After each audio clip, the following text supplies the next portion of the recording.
देखने वाले हैं बिहार एसएससी इंटर लेवल 2024 में जो पेपर होने वाला है। ठीक है, इसमें जो है आप एक तो बुक देखिएगा, ये जो खान सर द्वारा प्रचलित है। ठीक है, इसको आप लोग ले सकते हैं। इंटर स्तरीय संयुक्त पेपर जो है प्रतियोगिता के लिए बहुत ही इम्पोर्टेंट प्रश्न है। ठीक है, इसी में का जो है हम लोग मॉडल सेट कर रहे हैं। ठीक है, बीपीएससी में अब तक साइंस में जितने भी प्रश्न पूछे गए हैं, सारे महत्वपूर्ण प्रश्न इस वीडियो में मैं कराने वाला हूं। ठीक है, इस चैनल पर।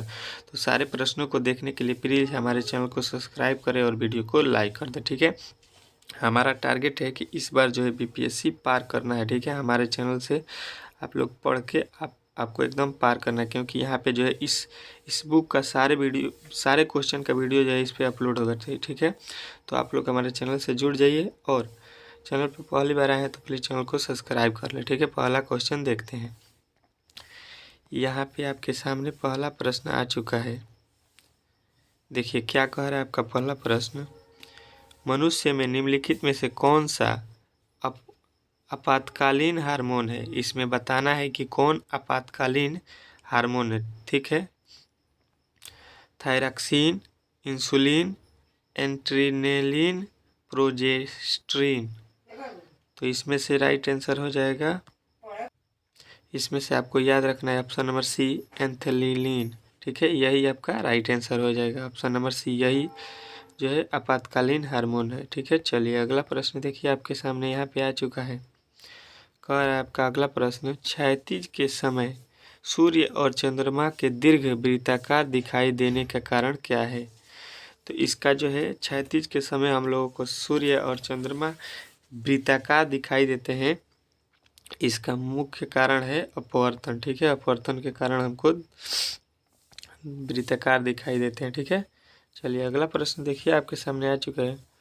ध्वनि तरंगों से कौन सा शब्द जुड़ा हुआ नहीं है? ध्वनि तरंगों से कौन सा शब्द जो है जुड़ा हुआ नहीं है पूछा है। यहाँ पे देखिए न ही पूछा है। ठीक है, तो ये जुड़ा है हर्ट्ज, डेसिबल भी जुटा है और मैक भी जुटा है, यानी कैंडेला जो है आपका नहीं जुटा है। तो ऑप्शन नंबर सी लगाइएगा। ठीक है, चलिए अगला प्रश्न देख लीजिए, यहाँ पे आपके सामने आ चुका है। कह रहा है पौधों के उत्तक कितने प्रकार के होते हैं? पौधों के उत्तक कितने प्रकार के होते हैं, ये आपसे पूछा गया है। ठीक है, तो पौधों के उत्तक जो है आपको बताना है कि 3 प्रकार के होते हैं। ठीक है, चलिए वीडियो को प्लीज़ एक बार शेयर कर दीजिए और सब्सक्राइब भी कर दीजिए और लाइक भी कर दीजिए। ठीक है, चलिए लाल स्याही बनाई जाती है। लाल स्याही किससे बनाई जाती है? फिनॉल से, एनिल से, कांगो रेड से, एओसिन से। तो आपको याद रखना है एओसिन से बनाया जाता है लाल स्याही। किससे? एओसिन से, आपको याद रखना है। बहुत ही महत्वपूर्ण प्रश्न है ये। चलिए अगला प्रश्न देखिए। अग्निशमक में कौन सी गैस काम आती है? अग्निशमक में कौन सी गैस काम आती है?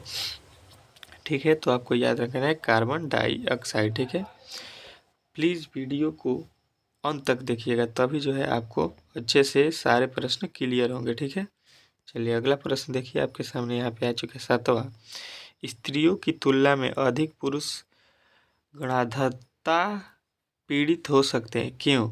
क्योंकि आपको याद रखना है उनमें केवल एक्स क्रोमोसोम होते हैं। ठीक है, पुरुषों में केवल स्त्रियों में केवल एक्स क्रोमोसोम होते हैं, जिसके कारण वो ज़्यादा पीड़ित हो सकते हैं। ठीक है, अगला प्रश्न देखिए। स्वतंत्रता रूप से लड़के हुए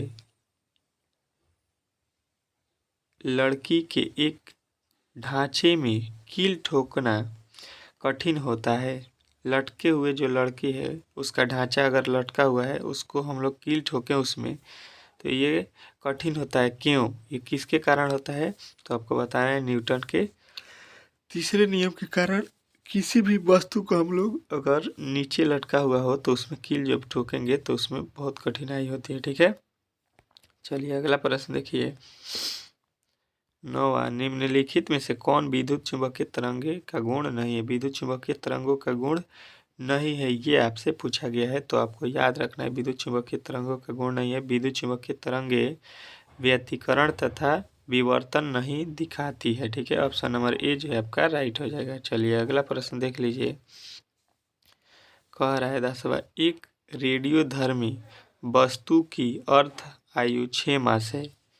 वस्तु का 3/4 हिस्सा में क्षय होगा, तो इसमें 3/4 में कितना क्षय होगा ये आपसे पूछा गया है।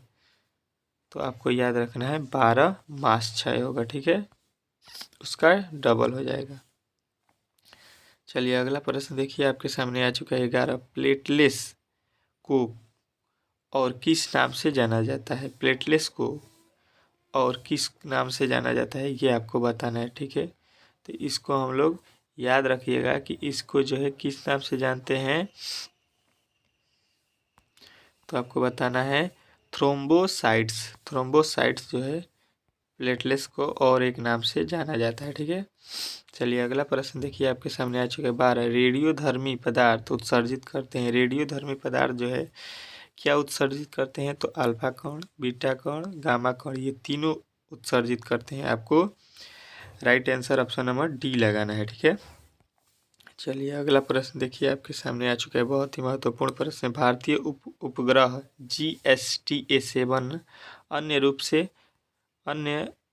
से बनाया गया, किसके अन्य रूप से बनाया गया ये आपसे पूछा गया है। ठीक है, तो आपको इसमें जो है याद रखना है सैन्य संचार हेतु। ठीक है, चलिए अगला प्रश्न देखिए, आपके सामने यहाँ पे आ चुका है 14 नंबर, गैसोहाल एक मिश्रण है। गैसोहाल एक मिश्रण है किसका, तो आपको याद रखना है गैसोहाल जो मिश्रण है गैसोलीन और एथेनॉल का। गैसोलीन एवं एथेनॉल, ऑप्शन नंबर बी जो है आपका राइट हो जाएगा। ठीक है, चलिए अगला प्रश्न देखिए 15, अपमार्जक क्या है। अपमार्जक क्या है, तो आपको याद रखना है अपमार्जक जो है एक शोधन अभिकर्ता है। ठीक है, अपमार्जक एक शोधन अभिकर्ता है। ठीक है, चलिए अगला प्रश्न देखिए, आपके सामने आ चुका है 16, निम्नलिखित में से किसमें प्रगति ग्राम प्रोटीन मात्रा सर्वाधिक है।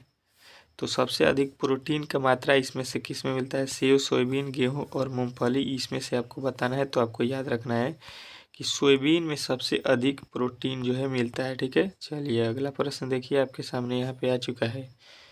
कह रहे जब पानी में नमक मिलाया जाता है निम्नलिखित में से कौन सा परिवर्तन होता है। तो पानी में जब हम लोग नमक मिलाते हैं तो उसमें कौन सा परिवर्तन होता है ये आपको बताना है। तो आप लोग बताइएगा कि क्वथनांक बढ़ता है और जमाव बिंदु घटता है। ठीक है, क्वथनांक बढ़ता है और जमाव बिंदु घटता है। ठीक है, चलिए अगला प्रश्न देखिए, आपके सामने यहाँ पे आ गया है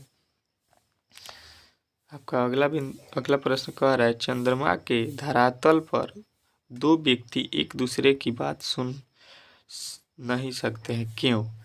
चंद्रमा पर जाइएगा, चंद्रमा पर तो आपको दो व्यक्तियों की आवाज़ नहीं सुनाई देगी, क्यों। तो आपको बताना है कि चंद्रमा पर वायुमंडल नहीं है। ठीक है, वहाँ पे हवा नहीं है, जिसके कारण वहाँ पे आप कुछ भी बोलिएगा तो किसी को सुनाई नहीं देगा। ठीक है, चलिए अगला प्रश्न देखिए, आपके सामने आ चुका है। यदि 60 वाट का बल्ब प्रतिदिन 5 घंटे प्रयोग किया जाए तो कितने यूनिट बिजली खर्च होगा 30 दिन में। तो 30 दिन में कितना यूनिट खर्च हो जाएगा, तो आपको बताना है कि 9 यूनिट। ठीक है, 9 यूनिट खर्च हो जाएगा। चलिए अगला प्रश्न देख लीजिए, आपके सामने आ चुका है 20 नंबर, निम्नलिखित में से कौन ईंधन नहीं है। इसमें कौन ईंधन नहीं है ये आपसे पूछना है। तो यूरेनियम, थोरियम, रेडियम, ये तीनों ईंधन है। यानी ईंधन कौन नहीं है, हीलियम जो है अक्रिय गैस है, तो ये ईंधन नहीं है, सबको मालूम होगा। तो ऑप्शन नंबर डी लगाइएगा। ठीक है, हम लोग 20-20 सेट करके डेली पढ़ने वाले हैं हर एक वीडियो में। ठीक है, तो आप लोगों को अगले वीडियो का इंतज़ार करना पड़ेगा। इसके बाद से हम लोग 20 से लेकर 40 तक प्रश्नों को कंप्लीट करेंगे। तो हमारे चैनल पर पहली बार आए हैं तो प्लीज़ चैनल को सब्सक्राइब कर ले और वीडियो को लाइक कर दे। ठीक है, यदि आप सिलेक्शन पाना चाहते हैं बीपीएससी में, बिहार बीपीएससी, तो इसके लिए आप लोग थोड़ा मेहनत कर दीजिए। ठीक है, हमारे साथ।